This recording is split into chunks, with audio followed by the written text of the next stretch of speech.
हमारी संस्कृति, हमारी पहचान। यज्ञ, योग, आयुर्वेद सदा रहे हमारे साथ। भारत के प्राचीन ग्रंथों एवं आधुनिक विज्ञान का दिव्य संगम, यज्ञ महिमा।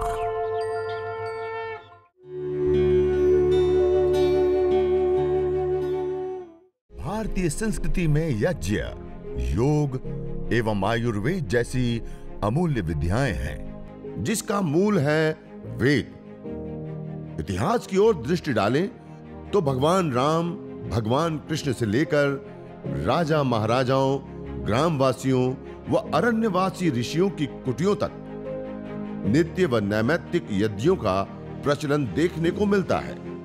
इससे क्या होता है, जो हवन करते हैं उससे, जिसे मैंने सबसे पहले शुरुआत करते हुए बताया, मूलाधार से लेकर के सहस्रार पर्यंत, अष्टाचक्र, नवद्वार, जो 8 हमारे चक्र होते हैं, मूलाधार से लेकर के सहस्रार पर्यंत, उसमें शक्ति का ऊर्ध्वारोहण, उसके अंदर शक्ति का आधान होता है।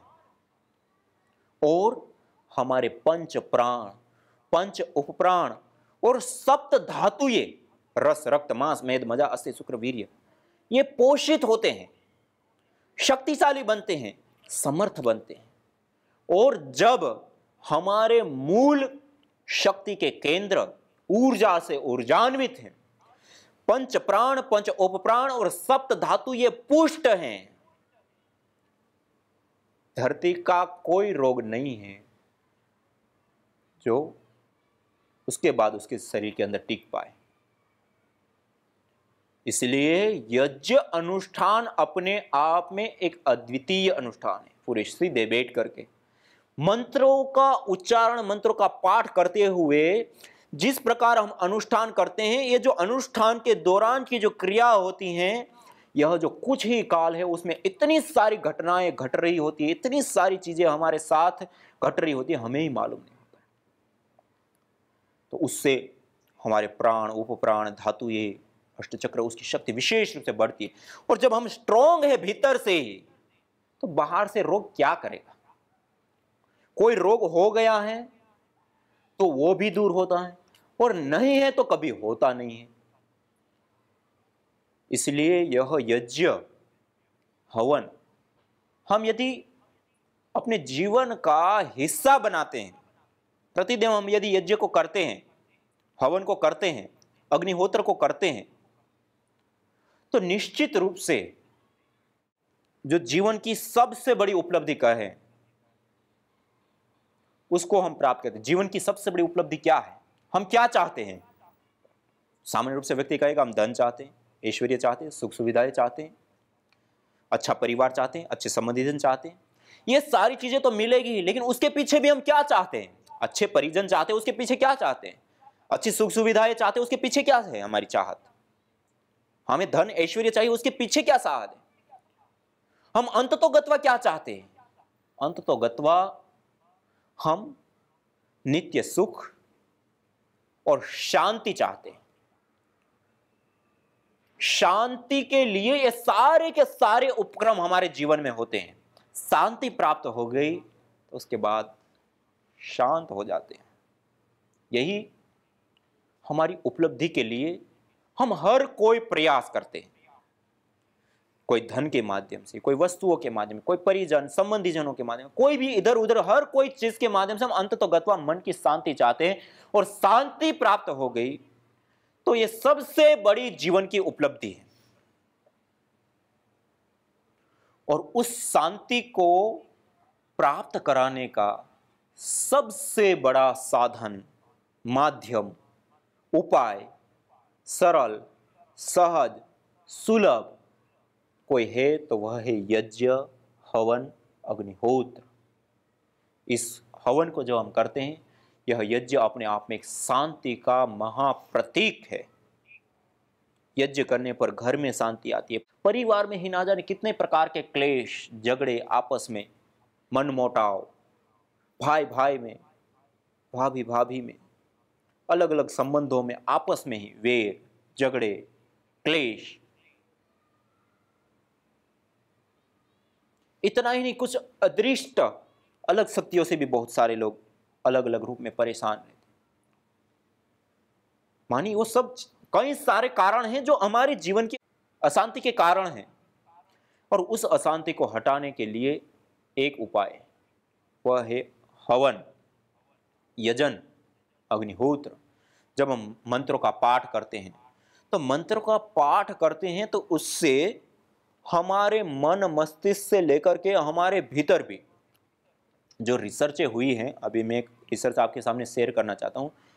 गुरु मंत्र, गायत्री मंत्र के ऊपर एक विशेष रिसर्च हुई, और उस रिसर्च में पाया गया कि गायत्री मंत्र का उच्चारण करने पर 110 हर्ट्ज की एक विशेष फ्रीक्वेंसी क्रिएट करता है, और उस फ्रीक्वेंसी विशेष वाले स्थान पे रहने पर या उस फ्रीक्वेंसी को सुनने पर हमारे में क्या असर होता है, उसके लिए उन्होंने कई सारे परीक्षण किए। सबसे पहला परीक्षण, उन्होंने कुछ एक प्लेट्स के ऊपर कुछ मक्के के आटे के बारीक कण डाले और एक फ्रीक्वेंसी विशेष 110 हर्ट्ज की दी, अलग अलग फ्रीक्वेंसियां दी, और उसकी क्या डिजाइन बनती हैं, क्या होता है, उसके ऊपर देखा गया। तो अलग अलग फ्रीक्वेंसीज के ऊपर अलग अलग प्रकार की डिजाइनें बनी, और जब गायत्री मंत्र का उच्चारण करते तो 110 हर्ट्ज की फ्रीक्वेंसी उत्पन्न होती है। वह फ्रीक्वेंसी जब उनको दिया गया तो उसकी जो डिजाइन है, खाली एक प्लेट के ऊपर ऐसे ही आटा डाला हुआ है, और उसकी जो डिजाइन है इतनी सुंदर कि देखने में जैसे हम रंगोली करते हैं बहुत आदर्श रूप में, इस प्रकार की बन गई। और अलग अलग उसके ऊपर कई सारे परीक्षण किए उन्होंने। इसके बाद उन्होंने पानी लिया प्लेट के अंदर, उसमें उस प्रकार की फ्रीक्वेंसी दी, तो उसमें भी इसी प्रकार से अंतर देखने को मिला, अलग प्रकार की डिजाइन देखने को मिली। उसके बाद उन्होंने पानी को जमाया जाता है, पानी को जमा करके उसके क्रिस्टल देखे जाते हैं। मंत्र पाठ जो हम करते हैं, जैसे पानी है हमारे पास कलश में रखा हुआ, अब ये पानी है, नॉर्मल पानी है, कुछ नहीं है इसमें, हम इस पानी को ऐसे भी पी सकते हैं। और हमारे शास्त्रों में जो विधान है क्या करते हैं, हम मंत्र पाठ करते हैं, मंत्र पाठ करके हम भोजन ग्रहण करते हैं, मंत्र पाठ, आचमन और जल सिंचन करने के बाद इसी जल को उन्होंने कई रिसर्च किए, कई बार मतलब रिपीट किए, और इसके जल को सामने रख करके मंत्र का उच्चारण किया, और मंत्र का उच्चारण करने के बाद इस पानी के जब क्रिस्टल देखे, बिल्कुल चेंज है, बहुत ही सुंदर, और देखने में जैसे हम रंगोली अलग अलग करते हैं ऐसा दिखने। और इसी में उन्होंने अलग जो दुर्भावनाएं होती हैं या गलत शब्द होते हैं उनको संप्रेषित किया, और उसके बाद उनके क्रिस्टल काले क्रिस्टल हो गए, भद्दे क्रिस्टल हो गए, देखने में किसी को पसंद नहीं। ऐसे मानिए इस पानी के अंदर भी उस फ्रीक्वेंसी जो हम आवाज करें उसका प्रभाव, तो ऐसे जैसे पानी में हम एक परीक्षण से देख सकते हैं, जैसे पानी में होता है ऐसे ही इस वायु में होता है, जैसे वायु में होता है ऐसे ही इस खाली स्थान आकाश में भी होता है, क्योंकि शब्द गुण जो है वो विशेष आकाश का तत्व है, और उस आकाश में सबसे बड़ा आमूलचूल परिवर्तन करने का काम मंत्र के माध्यम से होता है। यहां तक कि गुरुत्वाकर्षण बल को भी मात देने का कार्य इस मंत्रों के माध्यम से होता है। आगे हम देखेंगे, जब विशेष रूप से उसको हम देखेंगे तब उसके ऊपर बहुत सारी स्टडी हुई है, क्रिस्टल यूनिवर्सिटी से लेकर के अलग अलग कई सारी यूनिवर्सिटी में अलग अलग रिसर्च है, उसके माध्यम से ये सिद्ध हुआ है। यहां तक कि हल्की चीजों को केवल एक ध्वनि विशेष के माध्यम से उसका गुरुत्वाकर्षण बल तोड़ करके उड़ाया जाता है एक स्थान से दूसरे स्थान। पोर्टेबल ट्रैक्टर बीम करके क्रिस्टल यूनिवर्सिटी इंग्लैंड ने एक ऐसा यंत्र बनाया, जिस यंत्र के माध्यम से एक विशेष प्रकार के छोटे छोटे स्पीकर बहुत सारे लगाए और एक फ्रीक्वेंसी विशेष देते हैं, एक आवाज विशेष देते हैं, एक हर्ज विशेष की फ्रीक्वेंसी, और उस फ्रीक्वेंसी देने के बाद उसके सामने कोई भी हल्की चीज रख दो उसको उड़ा देता है। और जो वो कल्पना उनको वहां से मिली, जो गिजा के पिरामिड है या भारत के बाहर के जो प्राचीन जो बड़े किले या फिर विशेष मंदिर हैं, जो बड़े बड़े पत्थरों से, क्विंटलों क्विंटलों बड़े पत्थरों से और बहुत बड़ी ऊंचाई तक ऊपर चढ़ाया है, तो उस समय उन्होंने क्या टेक्नोलॉजी का प्रयोग किया। आज हम 50 टन से ज्यादा का पत्थर होता है तो हम उसके साथ व्यवहार नहीं कर सकते हैं, उससे कम होता है तो हम हाइड्रोलिक जैक, स्ट्रिल बीम्स और अलग अलग चीजों का जो ऐसे आधुनिक हथियार, जो सबसे ताकतवर हथियार माने जाते हैं, बड़े मशीन माने जाते हैं, उसके माध्यम से उसको एक जगह से घिस करके दूसरी जगह पर के इनके साथ व्यवहार कर सकते हैं। लेकिन उस प्राचीन काल में कैसे किया होगा, उसके ऊपर उस यूनिवर्सिटी ने रिसर्च की थी कि प्राचीन काल में से क्या, तो उस समय उनके जहां वो बने हैं वहां के स्थानीय लेख, पुस्तकें, शास्त्र, कथाएं, कहानियां, इन सारी चीजों को एकत्रित किया, उनको देखा, तो उसमें उनको मेंशन मिला कि कुछ ऐसा उच्चारण विशेष करते थे जिसके कारण से उस ध्वनि से उनको वो हल्का कर देते थे और उड़ा करके कहीं से कहीं ले जाते थे। उसी को वो ध्यान में रखते हुए वो फ्रीक्वेंसी के ऊपर, मंत्रों के ऊपर और एक फ्रीक्वेंसी के ऊपर आए और उसके माध्यम से आज वो इस चीज को कर चुके हैं। ये एक शुरुआती, बिल्कुल शुरुआती स्टेज है। आने वाले समय में हम अपनी आंखों के सामने देख पाएंगे जो बड़ी बड़ी चीजें कही जाती है, भारी चीजें कही जाती है, जो असंभव कार्य कहे जाते हैं, वो असंभव कार्य भी इसी ध्वनि के माध्यम से होते हुए हमें देखने को मिलेंगे। आज हम टेलीफोन के ऊपर बात करते हैं। ये आज से 30-50 साल पहले एक किसी के सामने हम इस बात को कहें कि हम आमने सामने कोई व्यक्ति पूरी दुनिया में कहीं पर भी हम हैं तो हम एक साथ उसी आवाज में बात कर सकते हैं तुरंत, या फिर वीडियो कॉल कि वो वहां हैं, हम यहां हैं, हम उनको देख सकते हैं, वो हमें देख सकते हैं, हम बोले वो उनको समझ में आए, वो बोले वो हमें देखने को मिले, या फोटो भेजना, वीडियो भेजना, या इस प्रकार की ये सारी कुछ साल इस टेक्नोलॉजी के आने से पहले बिल्कुल एक कल्पना थी। और किसी के सामने कहोगे वो कहेंगे फालतू की बातें करते रहते हैं। इसी प्रकार से और भी बहुत सारी, रेडियो से लेकर के टेलीविजन और ये सारी चीजें, आज इंटरनेट, ये सारी चीजें हमारे सामने हैं। ये सारी किस आधार पे चल रही है? केवल एक ध्वनि टेक्नोलॉजी, एक फ्रीक्वेंसी विशेष हम इन डिवाइसेस के, एक यंत्र के माध्यम से पैदा करते हैं और यंत्र के माध्यम से उसको कैच करते हैं और उसके माध्यम से आज हम इतनी बड़ी चीजें संपन्न कर रहे हैं जो हमारे कल्पना में भी नहीं थी। सोचे तब भी हम ऐसा कह सकते हैं कि उस समय कल्पना करना भी एक अलग चीज होगी, लेकिन आज वो संभव है, सरल है, और आज हमारे व्यवहार में हमें पता भी नहीं कि हम कितनी बड़ी चीजों का प्रयोग कर रहे हैं, खोजों का। और आने वाले कुछ समय में हम देखेंगे इस ध्वनि के ऊपर जो आज वर्तमान में शुरुआती खोज रहे हो, आने वाले समय में और बड़ी चीजें हमें देखने को मिलेगी। तो मैं कहने इतना ही चाहता हूं कि जो प्राचीन काल में जो मंत्रों का प्रयोग किया जाता है, बहुत सारे कामों के लिए प्रयोग किया जाता है। उस समय गुफाएं बनाई जाती, पत्थरों के अंदर को काट पीट करके मंदिर विशेष बनाए जाते। अब मंदिर के अंदर आप जाते ही शांति को महसूस करते, क्यों होता है, क्या है वहां पर? आप देखेंगे उसके ऊपर पत्थर से बना हुआ एक विशेष घूंघट इस शेप में आपको देखने को मिलेगा हर कोई मंदिर में, एक विशेष घूंघट। और उस घूंघट के अंदर नीचे आप अंदर जाने से पहले बेल, एक विशेष आवाज हम देते हैं। उस आवाज देकर के हम उसमें अंदर प्रवेश करते हैं। वो जो आवाज हमने तब दी, वो आवाज उसके अंदर इस प्रकार से गुंजायमान होकर के उसकी जो एक फ्रिक्वेंसी विशेष वो लंबे काल तक वो देता है।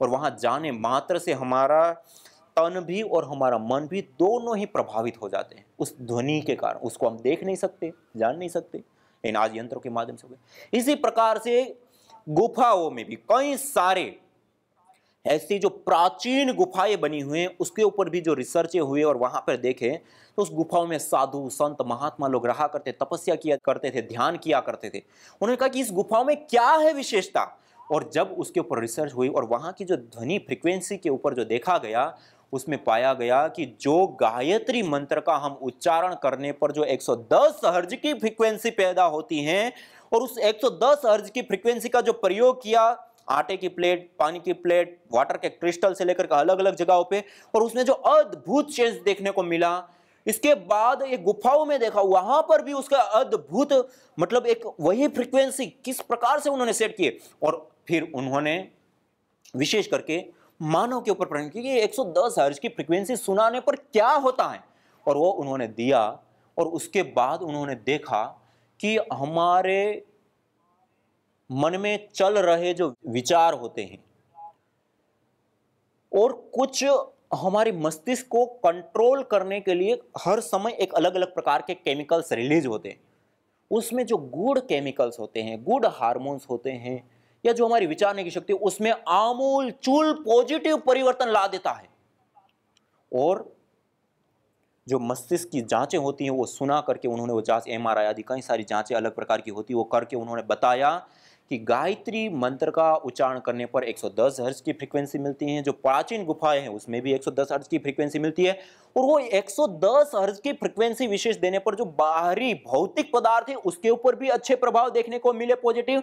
और उन्होंने विशेष कर कहा कि गायत्री मंत्र विशेष करके हमारे मस्तिष्क की बुद्धि की वहां विशेष रूप से कामना की गई है, और गायत्री मंत्र का उच्चारण करने पर हमारे मस्तिष्क के अंदर 80% से अधिक पानी होता है, हमारे पूरे शरीर में 70% से अधिक पानी होता है। और हम इस मंत्र का उच्चारण करते हैं तो जैसे वाटर के क्रिस्टल में प्रभाव देखने को मिला, वही वाटर हमारे शरीर के अंदर और उसका प्रभाव हमारे अंदर भी इस प्रकार से होता है, और उसके अंदर हमारा मस्तिष्क और ये सब जो कार्य करता है उसके अंदर बहुत बड़ा परिवर्तन आता है। वो उन्होंने थ्योरी में बताया, प्रैक्टिकल करके बताया। उसके बाद कुछ वॉलेंटियर्स लिए 20-20 का 3 ग्रुप लेकर के, और उसको विशेष रूप से एक को कोई मंत्र पाठ नहीं कराया गया, एक को इंग्लिश में कराया गया, एक को संस्कृत में पूरे श्रद्धा भाव के साथ एक ही टाइम में एक ही सही तरीके से मंत्र पाठ कराया गया, और 9 महीनों का ड्यूरेशन रखा गया। प्रतिदिन 108 गायत्री मंत्र से उनको उच्चारण करना है श्रद्धा भाव के साथ, और दूसरों को इंग्लिश में नॉर्मल रूप में, और तीसरे को नहीं करना है। और उनका शुरुआती तौर पे MRI, और हर 3 महीने के गैप पे कुल 9 महीने तक ये प्रोजेक्ट चला, और उसमें हर 3 महीने पे सबका MRI किया गया। और आपको जान करके आश्चर्य होगा, जो 9 महीने से पहले जो उनका MRI हुआ था उसमें जो उनके मन के MRI से लेकर और भी टेस्ट, उसमें जो उनके मन के विचार, उनकी गति, उनका प्रभाव, उनके मस्तिष्क से रिलीज होने वाले जो केमिकल्स, उनके जो हार्मोन्स, और भी बहुत सारी चीज़ों में पहले और बाद में आमूल चूल परिवर्तन देखने को मिला। उसके बाद उनकी मन की शांति, उनकी एकलयता, उनकी याद रखने की क्षमता से लेकर करके स्ट्रेस, तनाव, डिप्रेशन के अंतर से लेकर के बहुत सारा आमूल चूल परिवर्तन देखने को मिला। तो यह जो यज्ञ है, हवन है, अग्निहोत्र हैं, वह अपने आप में एक बहुत बड़ी विधा और विद्या है, जिसके कारण से हम एक नहीं अपितु कई सारे विशिष्ट लाभ प्राप्त करते हैं। आज तो आपको मंत्र के बारे में कुछ सामान्य रूप से मैंने बताने का प्रयास किया कि इस मंत्र का उच्चारण करने पर भी इतना बड़ा प्रभाव होता है हमारे मन और हमारे मस्तिष्क के ऊपर, जिसके कारण से हम पॉजिटिव और कई सारे कार्यों में आगे बढ़ते हैं। तो इस प्रकार से जो हम यज्ञ करते हैं, हवन करते हैं, अग्निहोत्र करते हैं, वहां यज्ञ की अग्नि से लेकर मंत्रों का उच्चारण से लेकर के हमारी भावना से लेकर के कई सारे घटनाएं एक साथ घटित होते हैं, और उसके अलग अलग बहुत सारे लाभ होते हैं। तो उसको हम कल के कार्यक्रम में फिर से विशेष रूप से हम जानने का प्रयास करेंगे और आगे इसको बढ़ाएंगे अनुष्ठान पूर्वक।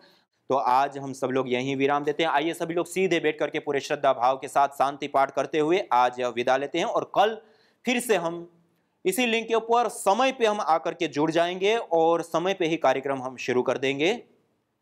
ओम द्योः शांतिरंतरिक्षं शांतिः पृथिवी शांतिरापः शांतिरौषधयः शांतिः वनस्पतयः शांतिर्विश्वे देवा शांतिर्ब्रह्म शांतिः सर्वगं शांति शांतिरेव शांति सामा शांतिरेधि। ओम शांति शांति शांति। ओम।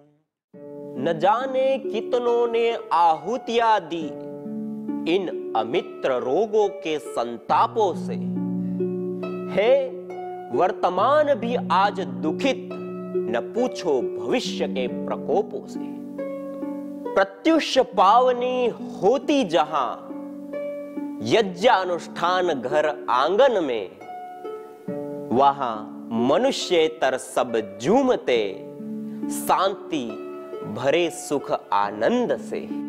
इदम हवीर यातो धाना नदी फेना इमाम वहत, अर्थात जैसे नदी का जल जाग को बहा ले जाता है, वैसे ही यज्ञ में आहूत की हुई हवि सभी प्रकार के रोग, दोष, ताप, संतापों को वैसे ही बहा ले जाती है जैसे नदी जागो।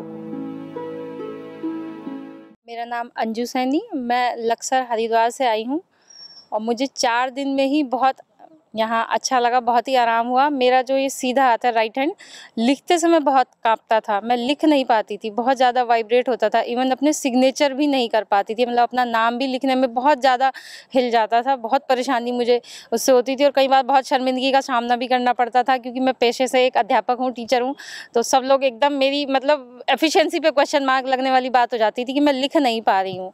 और यहाँ मैं 4 दिन से हूँ, 4 दिन से मैंने जितने भी यहाँ चिकित्सकों ने मुझे जैसे भी गाइड किया है, मैंने यहाँ पर नेचुरोपैथी और फिजियोथेरेपी, यज्ञ चिकित्सा, मेनली यज्ञ चिकित्सा, मतलब जैसे ही मैं सब अपने काम से फ्री हो जाती हूँ, मैं रूम पे नहीं जाती हूँ, मैं सीधे जाके यज्ञ चिकित्सा में बैठ जाती हूँ। दिन में भी, शाम को भी 1-1 घंटा अनुलोम विलोम, प्राणायाम, कपालभाति, और मैंने वहाँ वो प्राणेष्टि और मेधेष्टि और वातेष्टि जो सामग्री हैं उनसे यहाँ पर हवन किया और उनसे मुझे बहुत आराम है। अब मैं आज ट्राई किया तो मेरा हाथ मतलब 50% से भी ज़्यादा मुझे लगता है कि ठीक है, आज नहीं इतना हिल रहा है, काँप रहा है।